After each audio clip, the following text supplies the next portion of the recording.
A new lawsuit is revealing absolutely horrendous abusive behavior of migrant kids being held in a number of different facilities.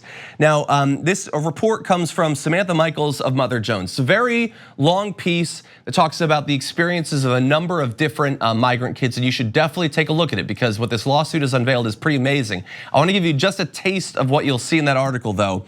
And it involves one kid, Antonio, not his actual name, but that's what they're referring to him here. Said Antonio hadn't broken a law, but he was detained in Virginia and it felt like a punishment. Once when he got in a fight with an American kid who taunted him, he says staffers restrained him by tying him to a chair for 4 hours, allegedly hitting him while he sat there. This is a kid who'd broken no laws, who was being held at this facility, and then just becomes sort of a toy for the officials working there to abuse for hour after hour. Over a year and a half at the Shenandoah facility, he says he was tied to the chair about 5 times. In court documents, he recounted that staffers who restrained him would sometimes put a bag over his head meant to deter biting or spitting. He said it had small holes that I could see out of, but only a little. So remember, he's already tied to a chair for hours. Now they're putting a bag over his head. What image does that give you? The idea of a kid being treated in that way by full-grown adults.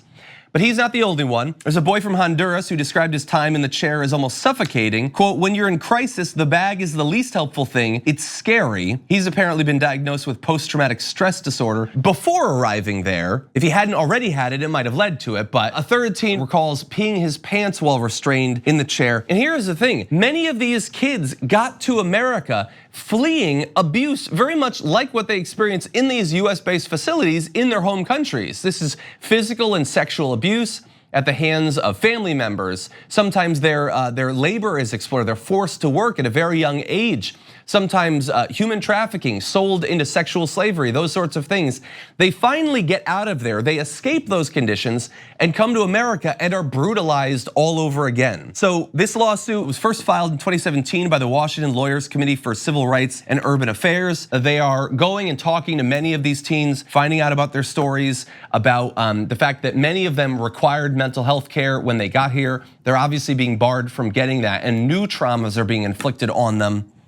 I'll give you just a little bit from the actual lawsuit. So they wrote, the court's decision failed to consider that the immigrant teens are children and have not been adjudicated delinquent or convicted of any offense before they're moved to these facilities and held. The purpose of their detention is to protect them from harm, not to punish them. But they added staffers at the juvenile hall responded to the plaintiffs acting out with physical abuse and punitive imposition of restraints and solitary confinement. And even most disgustingly, when you consider that these are all kids, all of the plaintiffs that we're talking about are children, very often they are stripped as punishment, sometimes fully nude, and then left for hours to dwell, in shame? Their clothes aren't dangerous at this point. It's almost as if this is sexual shame being institutionalized as a punishment by full-grown adults against kids, which is sick beyond anything else perhaps in this story.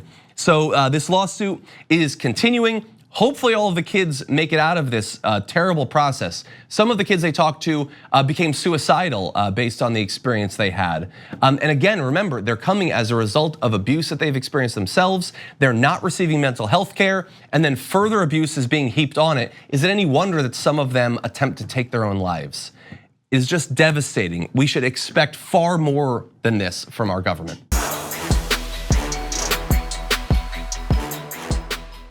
Thank you for watching this clip from the Damage Report. For more content from the show and access to TYT Network members-only exclusives, go to tyt.com/Brooke. Wait, no, it's tyt.com/John. Go to tyt.com/John to sign up.